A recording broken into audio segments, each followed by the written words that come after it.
Hey, Walt here from StogieReview.com with another video cigar review.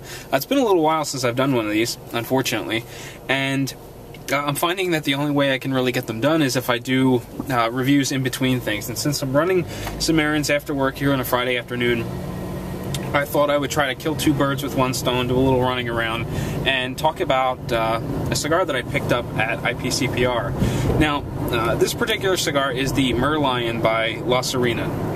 It's a funky size that isn't standard production. I believe this is one of Arielles' favorite sizes, or is her favorite size. I don't remember exactly what she said, but this particular cigar was produced for her, and she had a bundle stashed away underneath one of the display cabinets, and after being pressed, she was able to produce one for Brian and I to fight over. Fortunately, I was able to leave Orlando with the funky little Figurado Perfecto Merlion cigar from my PCPR.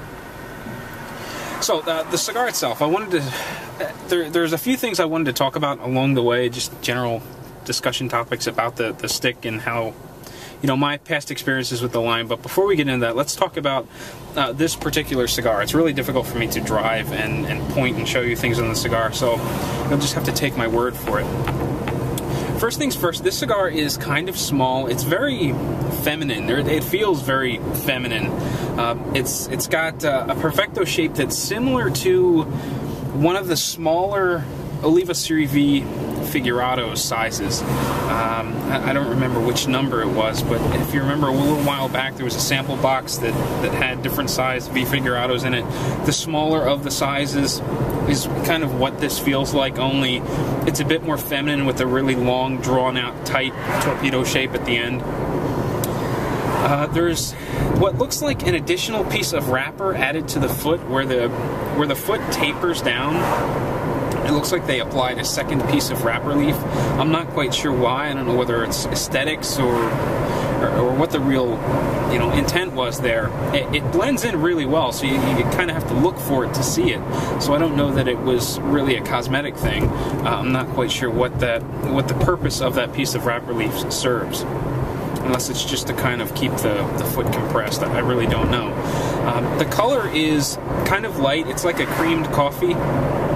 The veins are really dainty and thin. All in all, it looks like a really nice cigar. The band is kind of loose on it. I've had it almost slide off twice on me now, which is a good sign. I love it when the band doesn't stick to the wrapper. It reduces the potential of wrapper sticking to the band and tearing and causing problems later on down the line. The pre-light draw was a little on the sweet side, and it was much looser than I anticipated. So, prior to lighting the cigar, everything was looking pretty good. Construction seemed very nice. The pre-light draw was smooth, getting plenty of airflow through it. And, it had a nice little bit of a sweetness to it in that pre-light flavor. Now, I'm having a little bit of trouble keeping it lit. I've had to touch it up twice now. So bear with me as I root around for a throwaway lighter that I keep in the car.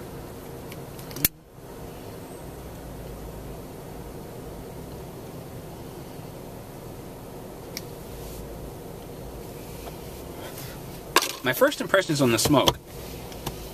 It was surprisingly powerful. It gave me a nice spicy punch through the sinus. I like that. It's got a bit of a creamy finish to it. Initially it was kind of dry, but it's starting to, cream up a little bit, if that kind of makes any sense.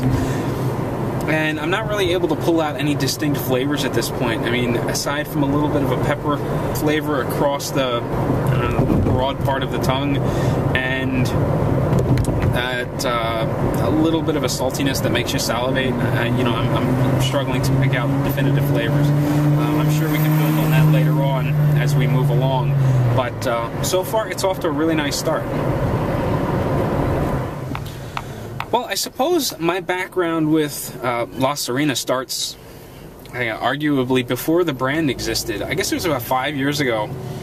I attended my first IPCPR trade show in Las Vegas, And while we were touring the showroom floor and things, Brian and I stopped at the Old School Cigars booth, which I think is Arielle, the brand manager for La Sirena. I think it's her father or something. You know, we got to talking to her way back when about the Old School cigar. You know, there really wasn't a whole lot behind that discussion. It was just kind of in passing. And I don't remember whether or not she was working for Miami Cigar the year after, or it was the year after that. But 2 years later, when we attended the IPCPR trade show in New Orleans for the second year in a row, we were doing this big Twitter Brother of the Leaf cocktail hour big event with press kits, and we were collecting cigars, putting together press bags and things like that. And as we were collecting cigars from the Miami cigar booth, Jason Wood handed us some additional cigars, and he told us that Arielle was the brand manager of this new brand coming out. We're calling it La Sirena. It was unbanded stuff. There was a disproportional number of cigars to informational cards, and because we didn't want to confuse everyone by putting unbanded, you know, cigars with no information on them whatsoever into bags, only some of the cigars were given away. We kind of stuck the other ones off to the side, and I believe we each wound up with like 3 of these cigars to take home as a result of having no information to hand out to in those press kits. But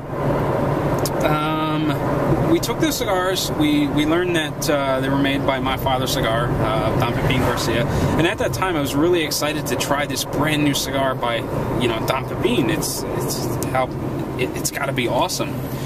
So I tried the cigar for the first time, and it was terrible. I really didn't like it at all. It was, you know, it burned well, construction was good, but the flavor profile was really terrible. I didn't like it. Not to say it was, you know, it was a terrible cigar. I just did not like it one bit.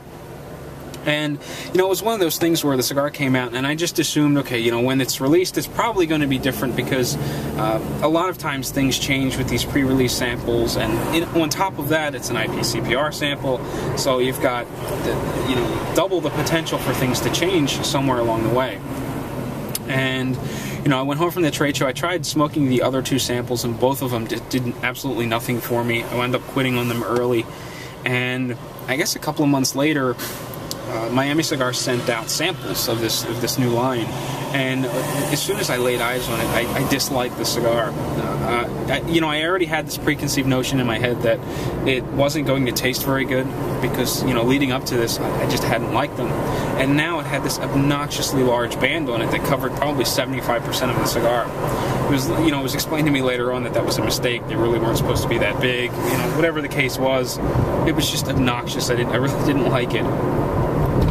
And I sort of wrote off the brand because I really didn't like the samples. The flavor had changed, but it didn't change enough to, you know, to compel me to go out and spend money on them. So to this day, I have not bought a La Sirena cigar. I've been handed a couple by Miami Cigar reps, and while they're certainly smokable and they're okay, it's just not something I like enough to go out and buy.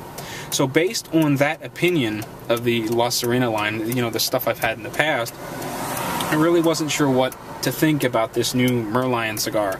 I didn't really feel compelled to run out and buy one. When I heard about it, I thought it was kind of interesting, but again, based on previous experience, I didn't want to run out and buy one. For one, they're not very easy to find in my area, and two, if I have to put an order in somewhere and order cigars, you know, a lot of times I want them to be something I'm going to be enjoying. You know, I save experimental stuff for when I can go out and I can buy 1 or 2 at a cigar shop. So that's kind of where I'm at with, I'm getting to my destination. That's why I'm trying to skip ahead quickly. But that's kind of where I am with the whole feel and, you know, previous experience with the La Sirena line. So going into this, you know, I didn't have great, you know, I didn't really have high hopes for it, but it's much better than that original La Sirena, and I'm enjoying the cigar, you know, a good amount. At this point, I'm still struggling with keeping it lit. I don't know that I'd run out and buy one, but, you know, there's still a lot of cigar left, and, you know, things could change dramatically. It's kind of annoying that I have to keep reaching for the lighter and relighting it, but I don't know whether that has anything to do with the smaller size and shape, or if it's just indicative of the line itself. But I'm here at the post office. I have to drop a package off. Once I do that, start the camera back up and talk a little bit more. Well, I've taken the band off of my La Sirena Merlion, or Merlion, I'm still not quite sure how to pronounce it, and I don't even think the interview that we did with Arielles at IPCPR nailed down the proper answer. But all in all, the cigar is going pretty well. It's exceeded my expectations. I really didn't set the bar too high after my previous experience with La Sirena product. While it did perform well, and it produced a good volume of smoke and things like that, the flavor profile just didn't win me over. So I really didn't set the bar too high for the Merlion. I'm pleasantly surprised. I like it considerably. The flavor profile is made up of, it's got a sort of a deep earthy core. It makes me think of hay and like a smoky sort of wood taste. The lighter flavors, or the finer flavors or nuances, however you want to describe it, is along the lines of spice and pepper. It's a nice little zing across the tongue. You feel more of a press across the sinus from the spicy component, and I kind of like it. I really wish the burn were better, and I didn't have to touch it up so frequently. It does make me curious what the larger formats will be like, though. Since this is the one and only that I've had, I really can't judge this particular size on the rest of the line. Usually, you try different sizes, and then you get that one limited edition size or that one small size, and you can pick out what makes it different than the rest. Since I haven't had the rest, I don't know how this how this stands up to the other sizes. I'm really curious to try a Robusto format. I think it will be less sharp. Even though I kind of like the sharpness, I'm intrigued by the larger format, Robusto size as compared to this little Figurado. Aside from that, I really enjoyed it. It's been a little bit of a struggle with the burn. However, it is kind of changing my outlook on the La Sirena line. I'm finding that I'm enjoying this, and I'm willing to go out and purchase some larger sizes to see how they compare. I'm kind of looking forward to giving this particular line a couple of more tries. Not so much with the base La Sirena line, but this one is winning me over. It's a little frustrating with the burn. I'm kind of sounding like a broken record there, but it is kind of annoying. But I'm liking the cigar as a whole. So if you'd like to learn more about this cigar, you can check out Brian Hewitt's review. I think he reviewed either the Toro or the Robusto. I don't remember off the top of my head. I'll have to put a link in the review post. And you can also check out the interview that we did at IPCPR with Arielles, in which he talks about this particular size. Wow. At any rate, thanks for watching, and I will catch you next time.